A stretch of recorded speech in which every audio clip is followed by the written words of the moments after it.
dúvida, para quem está em dúvida sobre o trabalho, quem não está conseguindo fazer. Então, a gente vai falar sobre isso, tá? Esse mês aí, tá bom, gente?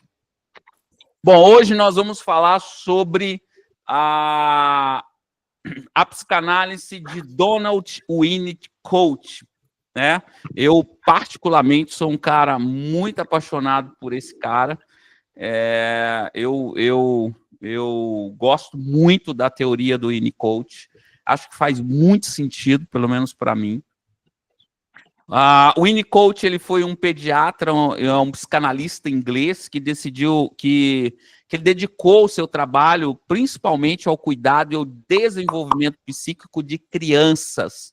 Suas contribuições foram fundamentais para a compreensão da infância e do ambiente familiar e do papel do cuidador na construção do sujeito. O Winnicott, ele foi um médico, né, pediatra, psicanalista, que trabalhou com as crianças refugiadas da Segunda Guerra Mundial. Então, ele trabalhou em orfanatos e ele desenvolveu várias teorias que são muito importantes para a psicanálise, né? Para a área da saúde mental. Segundo o Winnicott, todo ser humano nasce com um potencial para o desenvolvimento que só pode ser realizado a partir de um ambiente suficientemente bom. Então, a gente vai falar muito sobre ambiente, né? O Winnicott, ele vai falar sobre o ambiente que o pai, a mãe, o cuidador tem que proporcionar para que uma criança desenvolva e ela cresça um adulto saudável. Então, segundo o Winnicott, todo ser humano nasce com um potencial para o desenvolvimento. Olha isso. Todo ser humano nasce com um potencial para o desenvolvimento que só pode ser realizado a partir de um ambiente suficientemente bom. Quando o ambiente é favorável, o indivíduo pode acessar sua verdade interior e desenvolver o seu self verdadeiro. Nós vamos ver que o Winnicott tem alguns conceitos chaves. Ele vai falar sobre potencial humano. Ele vai dizer que o potencial humano é a capacidade inata de cada bebê tem de desenvolver de maneira única, criativa e espontânea. Então, o primeiro conceito fundamental, né, os conceitos chaves do Winnicott. O primeiro é potencial humano, que é a capacidade inata que cada bebê tem de se desenvolver de maneira única, criativa e espontânea. Ele vai falar de ambiente suficientemente bom. É aquele onde o cuidador, geralmente a mãe, responde de forma sensível e adapta às necessidades do bebê. Isso inclui proteção, afeto, previsibilidade e presença. Vocês vão entender? Oi, Dri, tudo bom?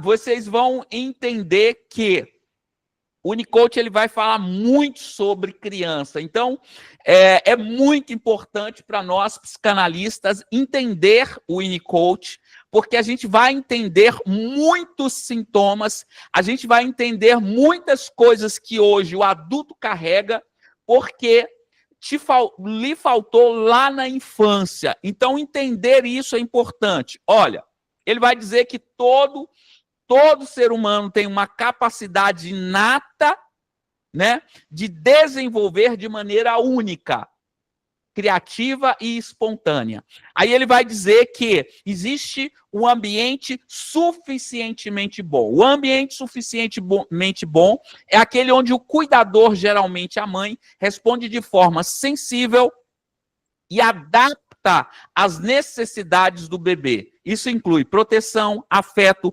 previsibilidade e presença. Então, você vai entender que se faltar isso, vai dar ruim lá na frente, na vida adulta. Ele fala também do self verdadeiro. Ele vai falar que é o único núcleo autêntico do sujeito, ligado à espontaneidade e à criatividade. Gente, vocês viram que eu mandei lá a aula para vocês no grupo? Todo mundo viu? Tá lá no grupo, tá? Então ele vai falar do self verdadeiro, que é o único, que é o núcleo autêntico do sujeito, ligado à espontaneidade e à criatividade. E aí ele vai falar de um outro conceito que ele vai chamar de falso self. Surge com uma defesa quando o ambiente, presta atenção, quando o ambiente não acolhe as necessidades emocionais do bebê, obrigando-o a se adaptar excessivamente às experiências externas. Então, vamos lá. Conceitos chaves do Winnicott. Potencial humano, ambiente suficientemente bom, self verdadeiro e falso self, ou self falso. Ok? Tudo certo até aqui? Tá, gente? Tá dando para entender? Tudo certo? Bom, vamos dar exemplos aqui de casos da onde o Winnicott está falando sobre essas teorias, sobre esses conceitos. A criança que não sabia o que queria. João, um menino de 8 anos, qual que é o histórico dele? Ele é trazido pelos pais por apresentar uma empatia, um comportamento mecânico e dificuldade em brincar com espontaneidade. Gente, esses casos clínicos que eu trago ajudam vocês ou confunde na hora da aula? Tudo certo? Ajuda a entender? Então tá. Então, João, um menino de 8 anos, ele é trazido pelos pais, ele apresentava uma empatia, um comportamento mecânico, e ele tinha dificuldade em brincar com espontaneidade. Qual que era o contexto familiar? Mãe ansiosa, controladora, que impunha horários e atividades rigidamente. O pai era emocionalmente ausente. Qual que é a intervenção do psicanalista? Durante a terapia, a escuta ofereceu um espaço de liberdade onde João começou a explorar. E aí ele foi mexer nos brinquedos e inventar histórias. Com o tempo, ele passou a mostrar preferência e expressar vontade, sinalizando o resgate do seu self verdadeiro. Qual que é a leitura que o Winnicott faria disso? Olha aqui, um ambiente familiar rígido impede o surgimento do self verdadeiro. A terapia surgiu como um ambiente suficientemente bom que possibilita a retomada da espontaneidade. Olha que coisa incrível isso. Deu para entender isso?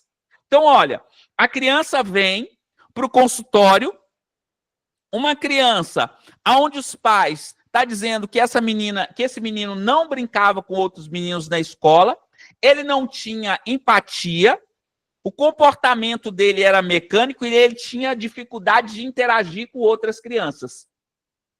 E aí a gente vai ver o contexto familiar. Vamos estudar o contexto familiar. Mãe ansiosa, controladora, que impunha horários e atividades rigidamente, o pai emocionalmente ausente. Então, quando ele vem para a terapia, o que o psicanalista oferece? Um espaço de liberdade, onde o João começou a explorar brinquedos e a inventar histórias. Com o tempo, ele passou a mostrar preferências e expressar vontades, sinalizando o resgate do self verdadeiro. Então, o Winnicott vai dizer que o ambiente familiar rígido impede o surgimento do self verdadeiro. A terapia serviu como ambiente suficientemente bom que possibilitou a retomada da espontaneidade e do aparecimento do self verdadeiro. Fez sentido? Ô, Wander, Quem? o self seria, corresponde ao comportamento, né? É o comportamento dele. Ó, o que é self, gente? Quando a gente tira uma selfie, o que, que é? Um selfie, uma palavra o selfie é uma imagem de nós mesmos. A imagem de nós mesmos. Então, é a imagem que nós temos de nós mesmos, o selfie. Qual que é a imagem que a gente tem de nós mesmos? Então, a gente constrói uma imagem que é a imagem de quem nós somos, ou nós temos que criar uma imagem falsa dependente do ambiente. Fechou? Fechou. Era isso? Sim, era isso. Perfeito. Gente, tudo certo? Tá dando para entender isso? Tá? Tudo certo? Tá dando? Vamos para outro caso? Uma adolescente, Camila, de 15 anos, boazinha demais.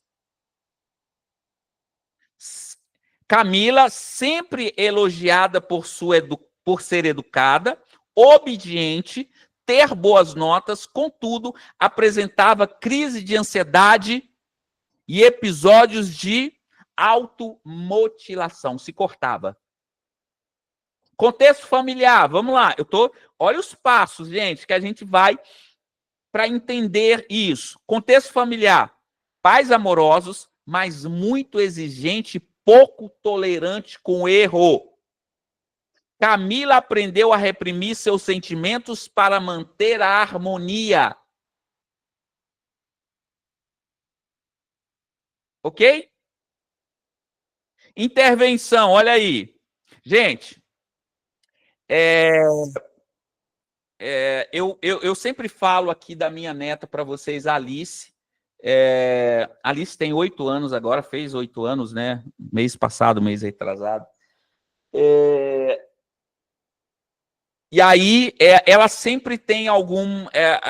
como o meu filho é separado da mãe dela, ela vive com a mãe, separado do pai, e a gente não tem muita ideia como é que é o ambiente, mas quando os comportamentos dela tá comigo, é um ambiente muito rígido, e esses dias ela derrama ela tinha acabado de fazer o leite com Todd, e ela derrama na mesa, e aí a reação dela era assim de desespero, né?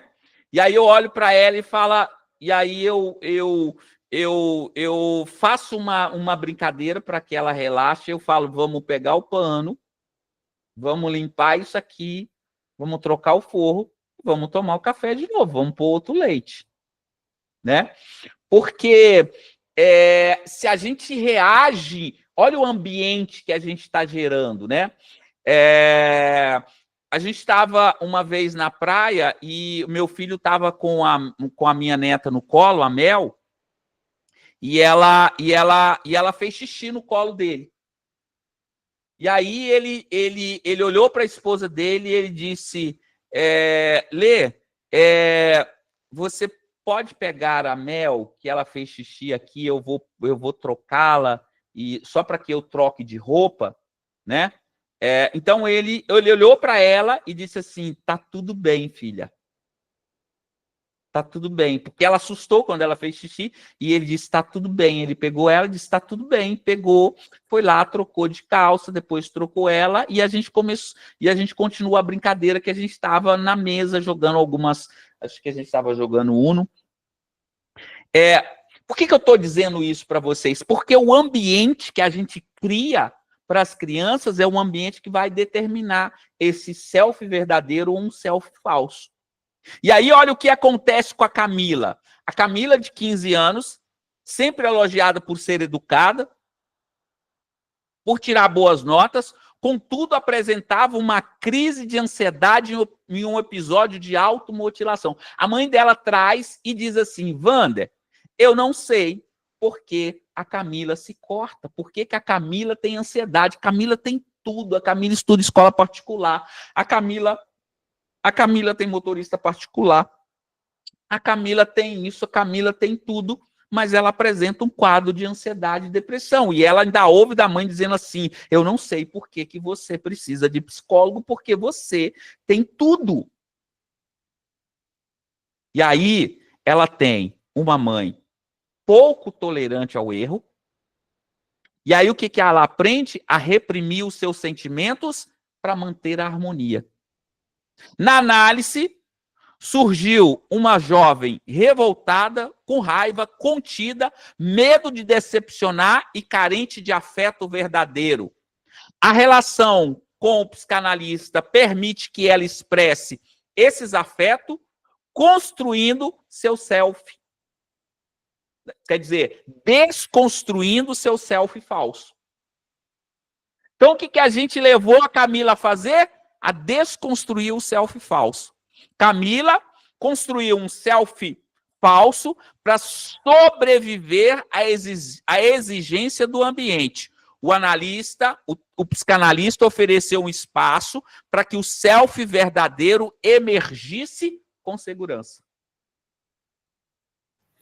Então, o Winnicott nos ensina que nenhum self nasce pronto. O potencial humano é como uma semente que depende do solo emocional, do ambiente, para germinar. Olha isso, presta atenção nisso que eu estou dizendo para vocês. O Winnicott nos ensinou que nenhum self nasce pronto. O potencial humano é como uma semente que depende do solo emocional, o ambiente para germinar. Quando o ambiente falha em acolher, o sujeito se adapta, mas paga o preço de perder o contato com a sua identidade. Perde o poder do contato com a sua autenticidade. A função do psicanalista ou de qualquer espaço de escuta genuína é criar um ambiente suficientemente bom que oferece um holding, uma sustentação, holding, manejo, que oferece a apresentação do objeto, facilitando a emergência, né, o nascimento do self verdadeiro e a realização do potencial humano. Fala, Ju. Então, agora com essa moça, né, que foi para a terapia, e aí, qual foi a reação dela no ambiente, depois que ela foi revelada toda essa rigidez e tudo mais, tal, como ela se portou? A mãe veio reclamar, depois falar, olha, não sei o que está acontecendo com a minha filha, que agora que ela está fazendo terapia, ela está se rebelando. Houve essa reação? Houve isso? Constantemente vocês vão ouvir isso. Minha filha está dizendo não para mim. Nossa, mas a minha filha agora quer achar que ela pode decidir qual roupa ela vai usar, ela quer decidir, isso quer dizer, por isso que a terapia com o adolescente, ele tem que funcionar com a família, é um ambiente, porque se a gente muda só o adolescente, não vai resolver. Então, a gente muda o ambiente. Aí, Ju, a gente traz a mãe, e aí a mãe vai entender também que esse ambiente precisa ser mudado, o pai vai entender que ele precisa ser mais presente, e aí a gente muda o ambiente, a gente muda tudo. Tá certo. Certo? Mas muitas vezes aí a mãe, se ela é muito controladora, não vai gostar disso, né? Aí ela fala, não está dando certo essa terapia, eu vou tirar. Mas aí a gente essa adolescente, ela vai saber lidar com essas questões da mãe. Ela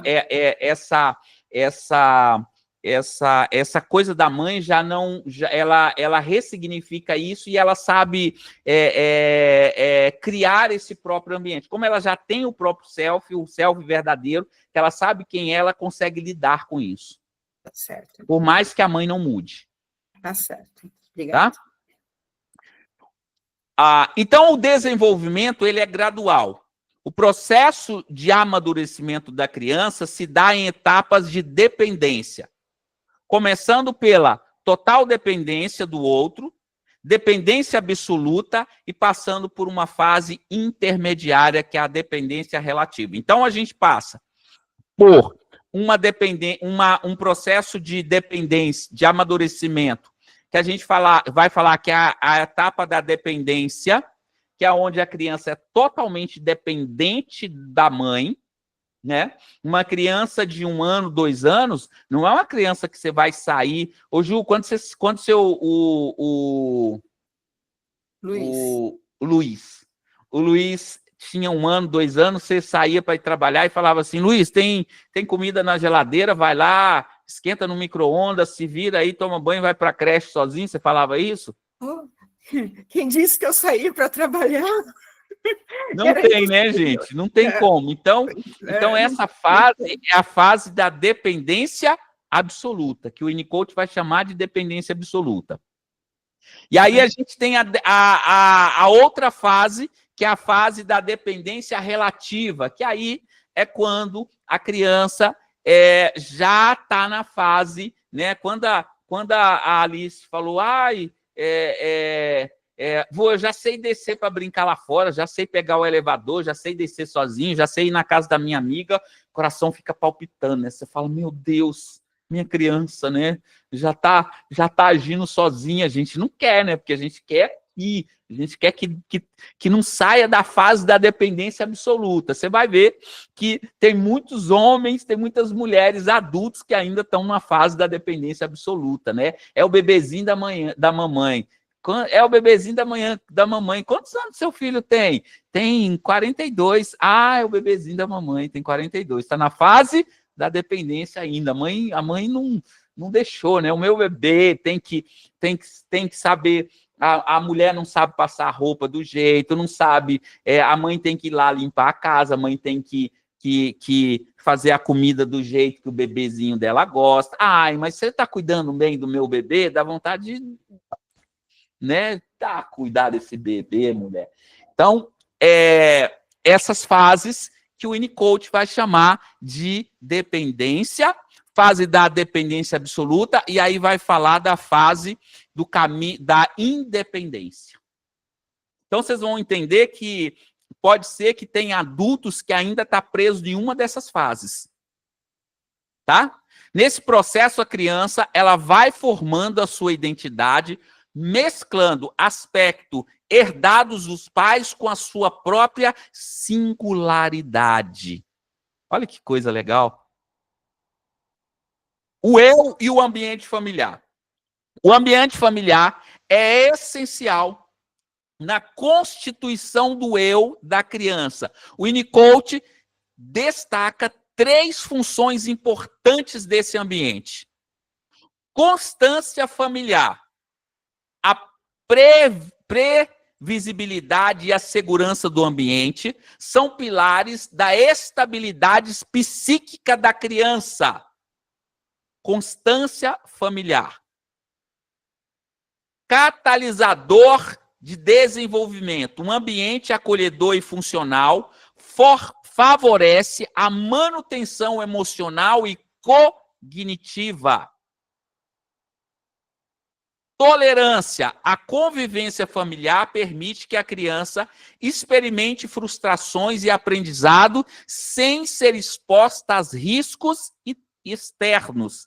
Gente, alguns transtornos como TDAH, até o próprio Alzheimer, não, o próprio autismo, hoje a gente já estuda, já existem estudos que comprovam, né, que o ambiente também gera um TDAH, gera um autismo, o ambiente, tá?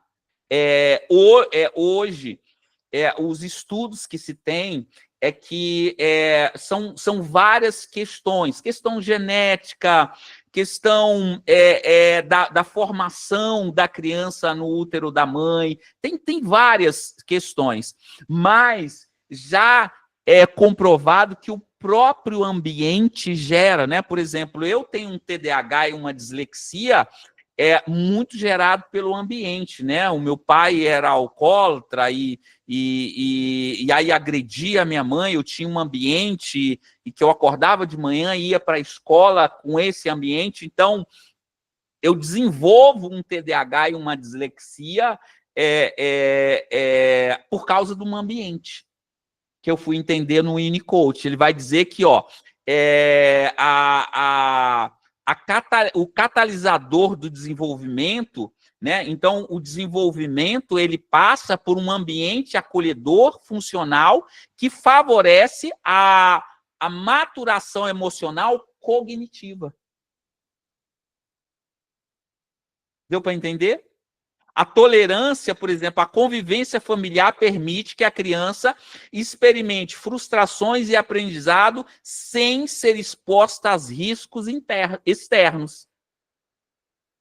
Né? Então, hoje, você vai entender que alguns, por exemplo, eu tenho algumas características, por exemplo, eu não gosto de toque. Eu não gosto que ninguém me toque, né? Então eu tenho uma certa nesse certo sentido, né? Por exemplo, a não ser que seja muito seletivo, né? Por exemplo, algumas pessoas sim, mas eu não sou uma pessoa que abraça todo mundo e às vezes me passo por antipático, por ser seletivo nesse sentido, né? De não ser muito de toque. De não ser muito de toque. Mas são alguns transtornos gerados por um ambiente. Faz sentido isso para vocês? Tá? Gente, isso não é... A gente não está falando de uma coisa... A gente está falando que são possibilidades que a gente precisa olhar. Não quer dizer que todo mundo que não gosta de toque, não gosta ou tem dislexia, ou tem autismo, ou tem TDAH, não é isso, tá? A gente vai ver que o TDAH tem uma linha muito próxima com o autismo ali, então a gente precisa ser muito próxima. O meu TDAH ele libera muito o autismo em algumas questões de seletividade, algumas questões eu sou muito seletivo em algumas coisas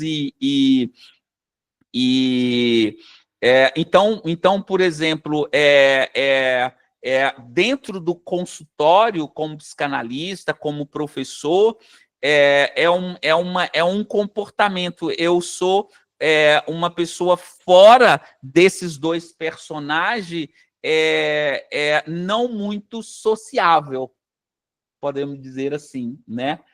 Claro que eu não sou um cara chato, né, gente? Às vezes deve ser, mas às vezes eu sou alguém que, por exemplo, as pessoas me conhecem muito pelas redes sociais e às vezes as pessoas me encontram na rua e às vezes você não que isso seja ruim, tá, gente? Mas você no consultório, você tem um papel e você vai entender isso. O Jung vai chamar isso de persona, né?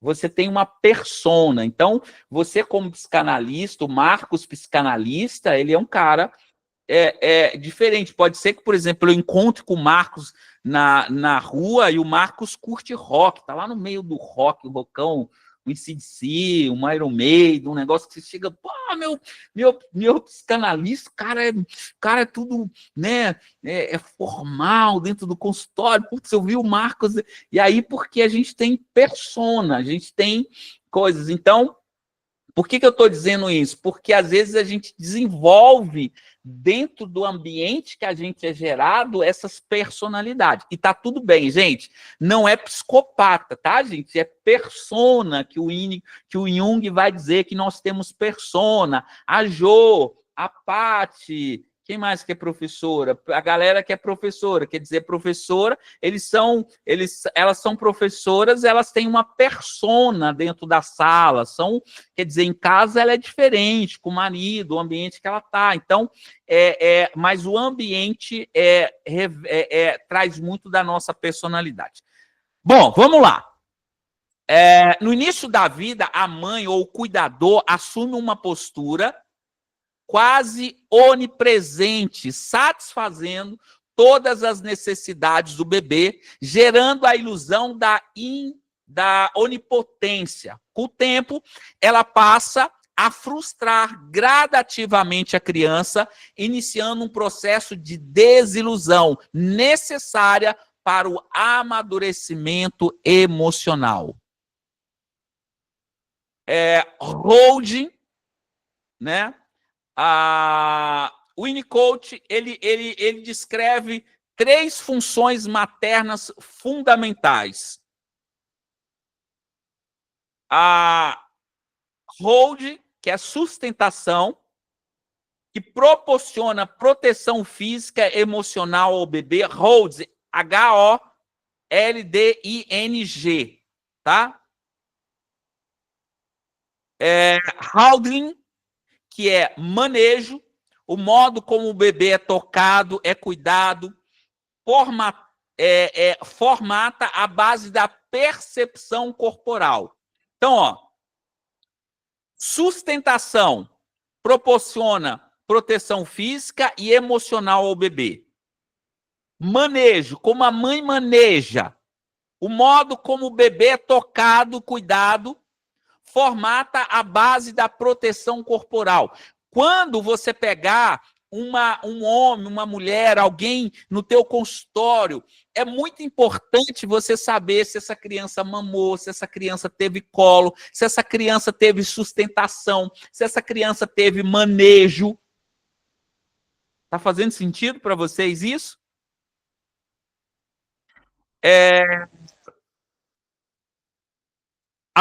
Então vamos entender essas 3 funções maternas do Winnicott. O Winnicott entendia que nos primeiros meses de vida o bebê não sabe que é uma pessoa separada da mãe. Então ela não tem um self, né? Ela não tem um eu formado. Ela precisa muito de um ambiente acolhedor e de um cuidado. Geralmente a mãe que ajuda essa criança a existir com segurança no mundo. Para isso, ele descreveu 3 cuidados essenciais que formam a base da saúde emocional da criança. Sustentação emocional e física. Imagine um bebê nos braços da mãe. Como ela segura, como ela acolhe, como ela protege, como ela responde às necessidades, mas não só o toque físico, a sustentação, a sensação, essa questão do cuidado é a sensação que a criança se sente segura, que existe algo ou alguém que cuida, que ampara. Então, holding significa sustentação ou acolhimento. É um conceito fundamental na teoria do desenvolvimento infantil de Winnicott. Então, ele vai dizer que holding ou sustentação na psicanálise é um ambiente físico e emocional que a mãe ou o cuidador principal oferece ao bebê, garantindo segurança, estabilidade e continuidade. Essa função de sustentação permite que o bebê se desenvolva de forma saudável, tanto emocional quanto psiquicamente. O exemplo disso é quando a mãe pega seu bebê no colo, acalma seu choro, né? Dá alimento, troca fralda e responde com afeto e atenção. Ela está oferecendo um ambiente acolhedor, um holding. Mas isso vai muito além do físico e também do acolhimento. E isso passa também pelo acolhimento emocional e psíquico, onde o bebê sente que o mundo é seguro e confiável. Quem já assistiu? Precisamos falar sobre Kevin. Já assistiram? Eu acho que está lá na plataforma, tem um módulo que vocês vão assistir, mas eu acho que é sobre psicopatologia, vocês vão ver esse filme.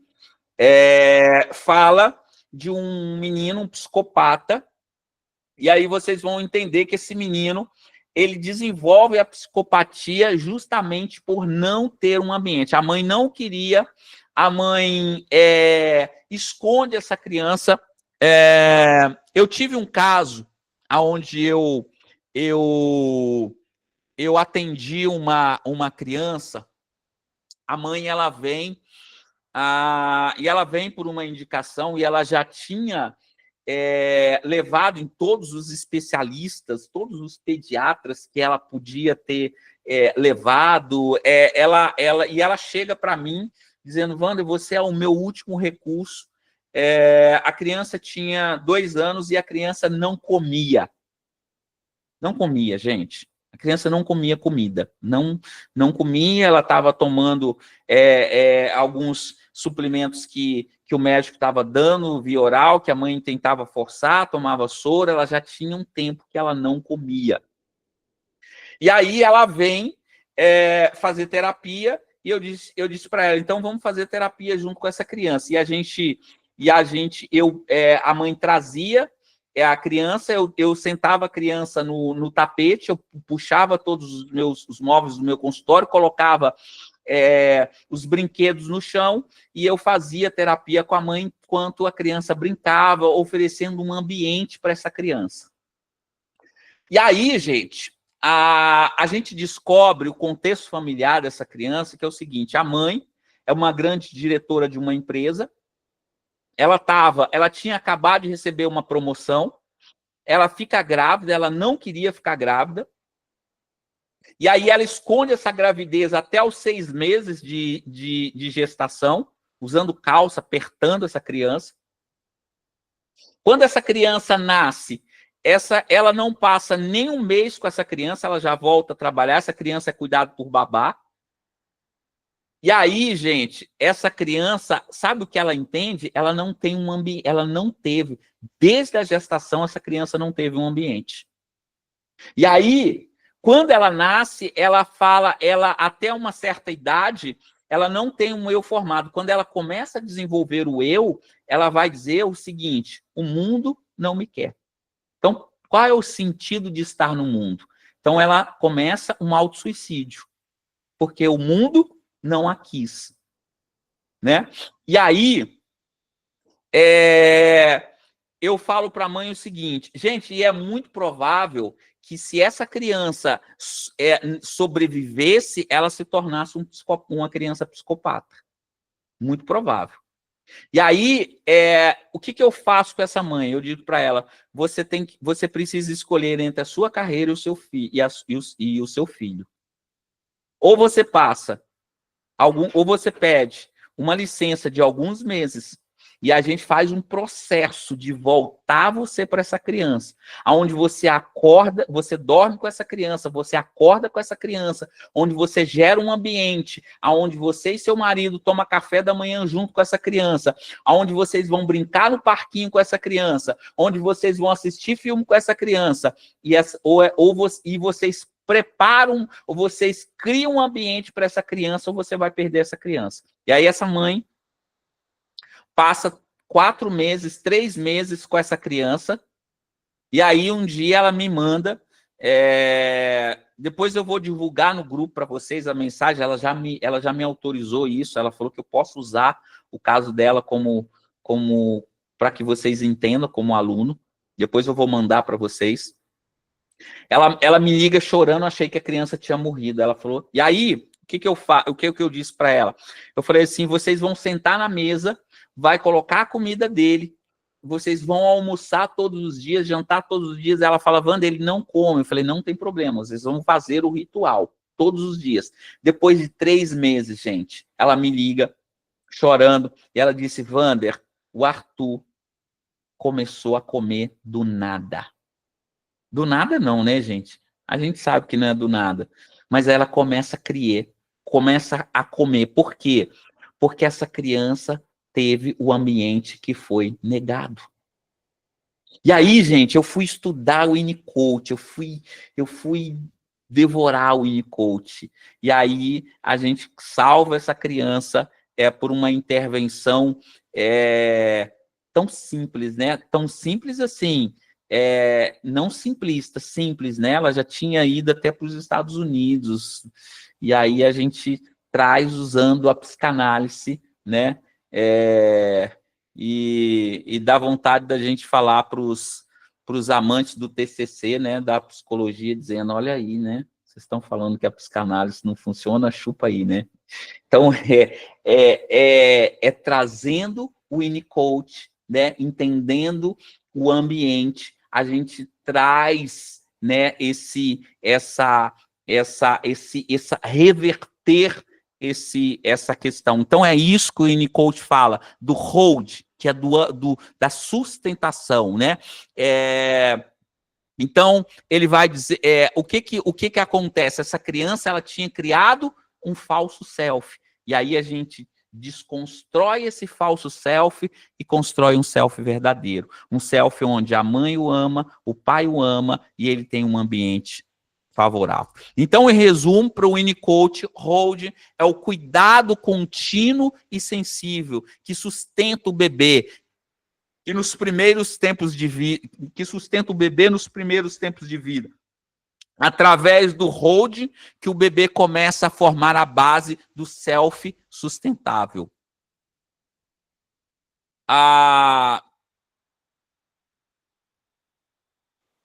Ô, Wander. Oi, pode falar.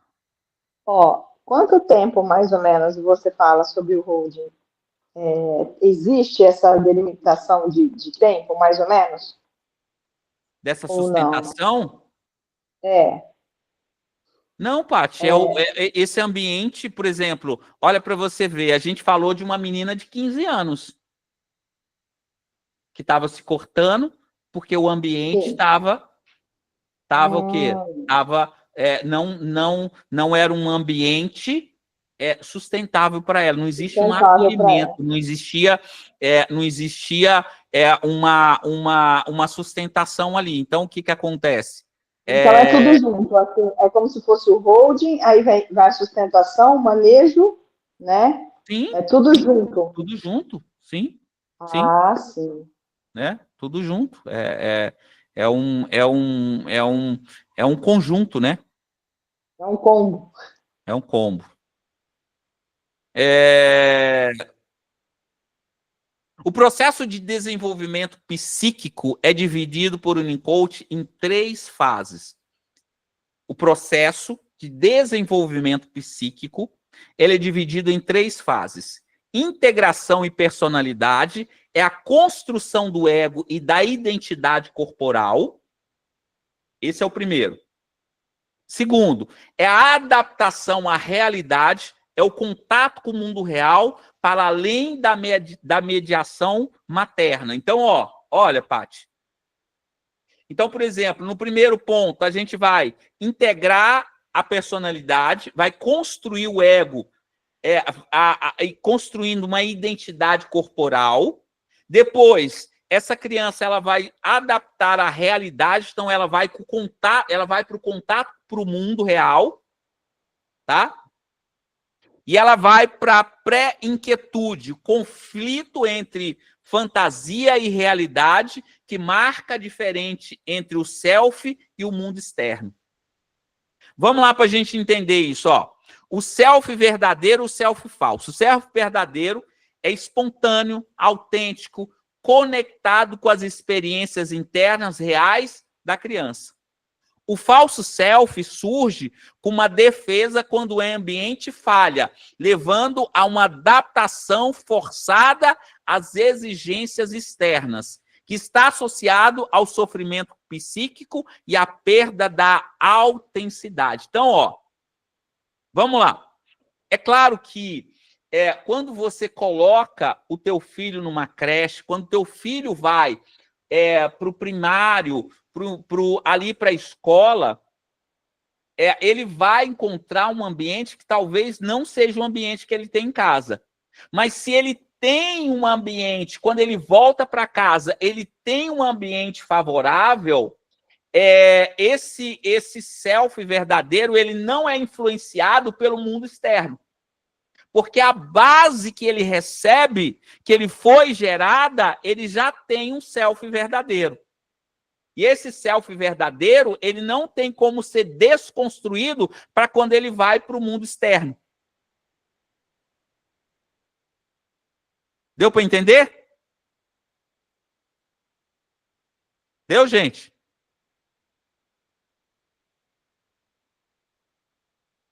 Certo? Gente, a gente tem tanta coisa do Winnicott aqui que é... Ó, vamos lá. Para o Winnicott, qual é o papel do psicanalista? Quando um paciente sofreu falhas ambientais precoces, como ausência do manejo, ausência do cuidado, um manejo inadequado ou a falha do reconhecimento emocional, ele pode ter construído um falso self para sobreviver. Ok? Então, quando o paciente ele sofre uma falha ambiental no processo, quando ele não tem um manejo inadequado ou falta um reconhecimento emocional, ele constrói um falso self para sobreviver. Gente, olha aqui. Eu tenho uma paciente, ela é esposa de um comandante da polícia militar de uma cidade, é um cara muito bem conhecido, e essa mulher, ela vem para o meu consultório pedindo ajuda porque ela bebia além da conta. Ela ia para os lugares, para as festas, com o marido dela, nos eventos, e ela tinha que sair carregada. E aquilo estava afetando o relacionamento dela com o esposo, com os filhos, né? Então, essa mulher, ela bebia além da conta. E aí ela vem para o consultório, e ela disse, Wander, eu preciso ter controle sobre isso. Com 3 meses de terapia, ela solta uma frase sem contexto, né? Que para a gente é ótimo, né? Quando o paciente fala, não sei por que eu falei isso, é fantástico para a gente, porque a gente sabe por que ele falou isso. E ela diz assim, por isso que o psicanalista tem aquilo que a gente chama de atenção flutuante. A gente não está só prestando atenção naquilo que ele está falando em si, a gente está prestando atenção naquilo que ele não fala. Né? A gente está prestando atenção não que o paciente fala, mas naquilo que ele não fala. Fala no quê? No ato falho, no xistes, né? Então, ela fala assim, Wander, eu não gosto de beber, sabia? Opa! Não gosto de beber? Como assim? A pessoa bebe até cair, né? O cachorro lamber a cara, não gosta de beber. Aí você... Ela falou, eu só gosto de sentir na boca o álcool. Aí você fala, me fale mais sobre isso, né? E aí, a gente vai para vários pensamentos, né? Dizer, fase oral, né? A gente vai para Freud, a gente vai para Lacan, a gente vai para o Winnicott. Aí, quando você pensa no Winnicott, você fala, peraí, tem um falso self aqui. O que esse falso self está querendo dizer? E aí ela vai dizer assim, eu disse assim, olha a pergunta do psicanalista, você mamou na infância? Ela disse assim, Wander, não sei. Então vamos procurar saber disso? Vamos fazer uma volta para a mãe? Vamos lá? Vamos saber o que está por detrás disso? E aí eu falei, tu vai marcar um chá da tarde com a mãe, vai ver fotos, vai ver da infância, vai entender como é que sua mãe estava, qual a fase da vida dela que ela estava, como que ela te teve e tal. E aí foi fazer uma volta para a mãe. E ela teve coisas surpreendentes. Uma delas foi que quando ela nasce, e a mãe não contou isso para ela não sabia disso, ela fica 2 meses no hospital, gente. Quando ela nasce, ela não vai para casa. Ela não tem o manejo da mãe. Ela não tem o peito. Ela não tem o holding. Ela não tem o cuidado. Ela não tem o manejo. A mãe não trocou. A mãe não deu peito. A mãe não carregou. Ela não teve um ambiente. E aí, ela cria um falso self para dar conta do quê? Daquela falta. Olha que coisa louca. Para dar conta daquela falta que ela não teve, que ela não sabia que era, mas ela teve a falta do ambiente, ela teve a falta daquilo que a mãe não proporcionou, e aí, para ela suprir essa falta, ela cria um falso self, que era a bebida. Deu para entender?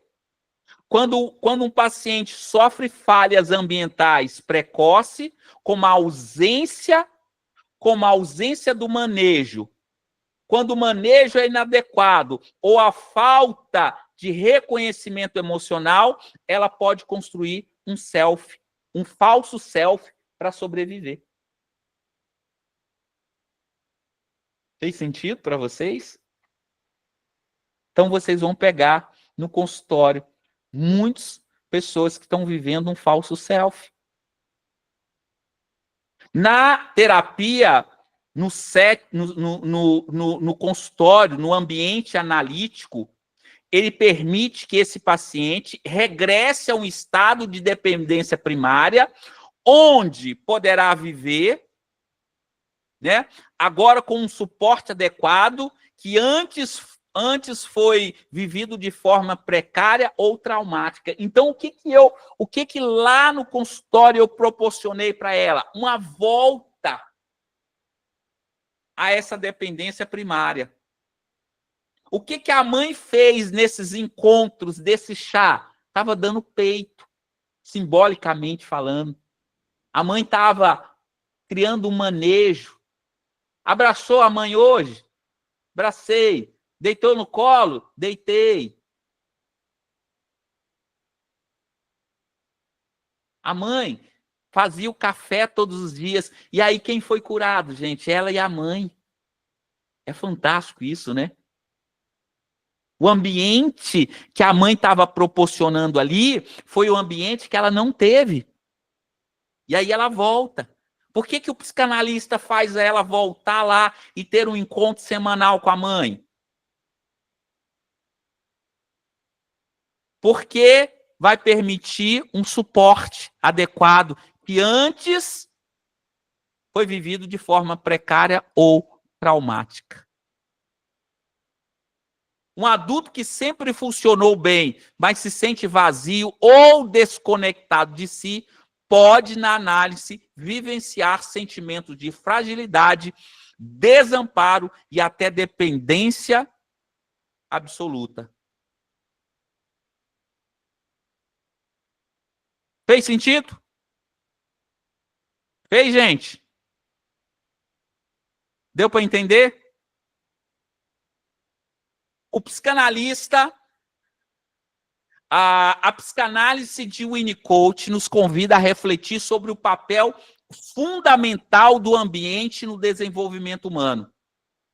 Sua obra valoriza o cuidado primário e a função materna e o espaço para a espontaneidade do ser.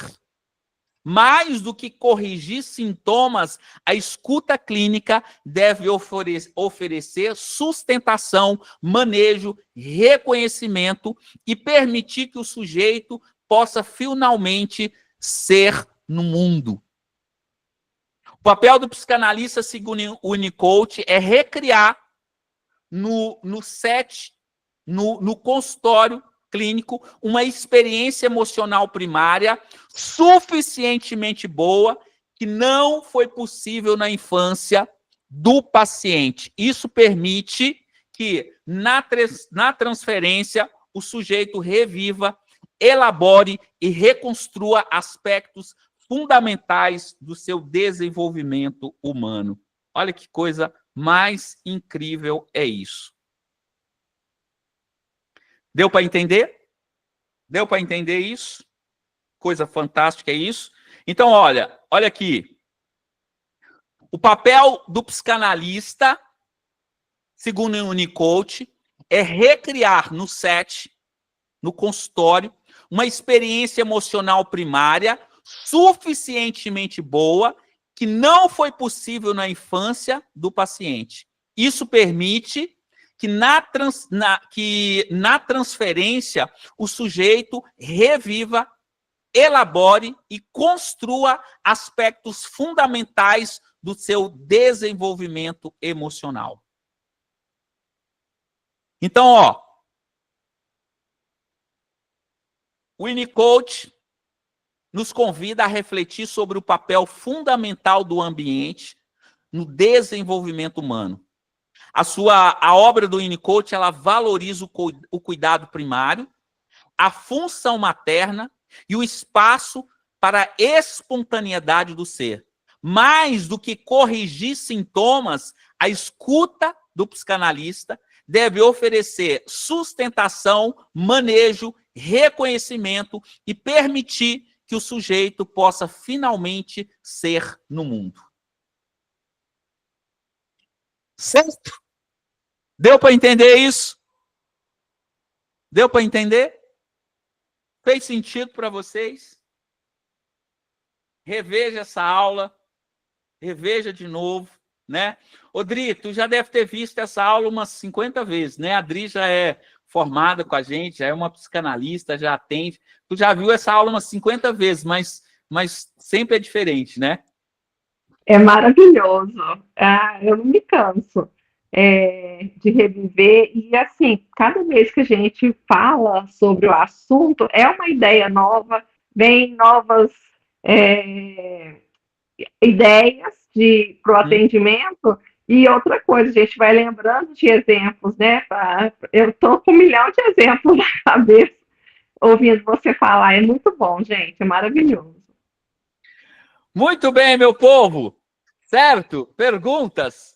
Dúvidas? Vocês estão muito caladinhos hoje, não sei porquê, estão com fome. Eu que não jantei ainda, não comi ainda. Minha frente fria que passou. Hã? Minha frente fria que passou. Pergunta, fala comigo aí, Lu. Fala aí, Marcos. Wander, fala aí.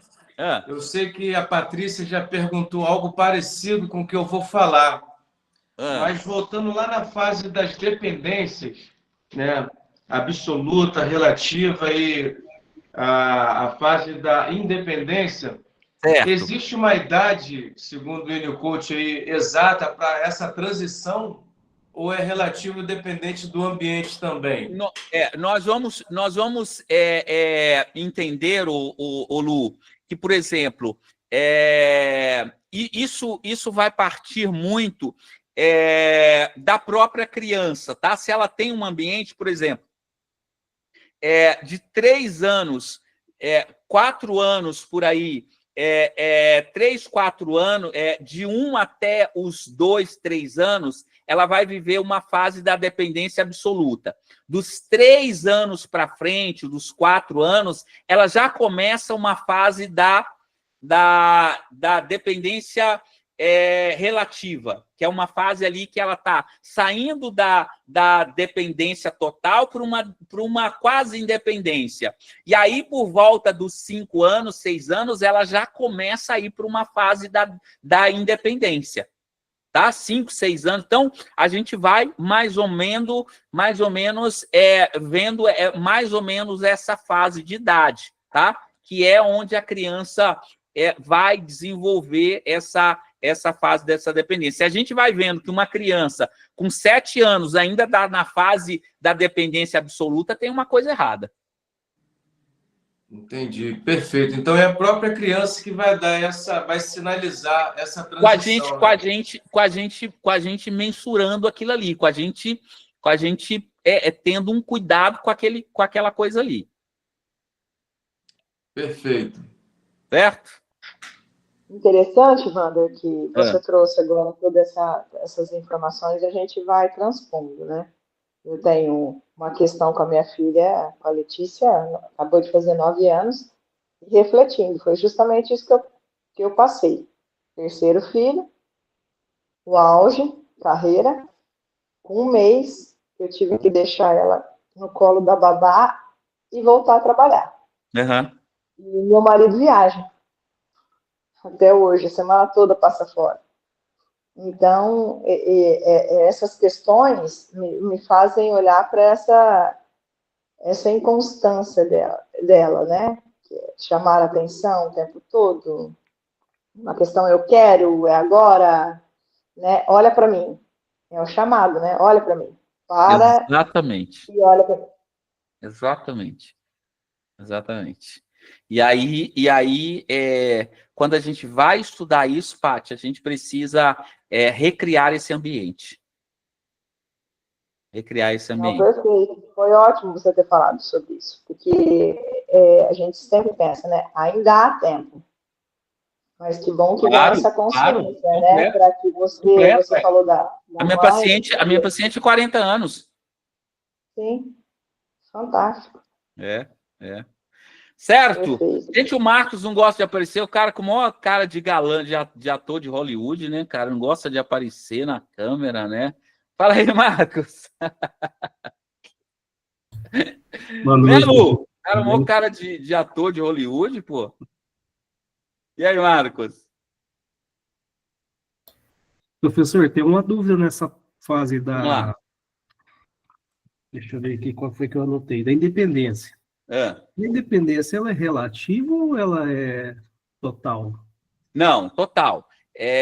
A gente tem a fase da dependência absoluta, dependência relativa e independência. Uhum. A independência é total, não é relativa. Ok. Tá? Só isso mesmo. Obrigado. Gente, é isso. Se vocês... eu mandei um material muito rico para vocês lá. Vou mandar mais coisas para vocês lá lerem. Nós vamos ter uma aula para tirar dúvidas aí também, tá? Mas reveja essa aula de novo. Essa aula está gravada lá. Se tiver alguma aula que esteja faltando lá, me chame. Fala, professor, ainda não tem essa aula aqui, que eu vou postar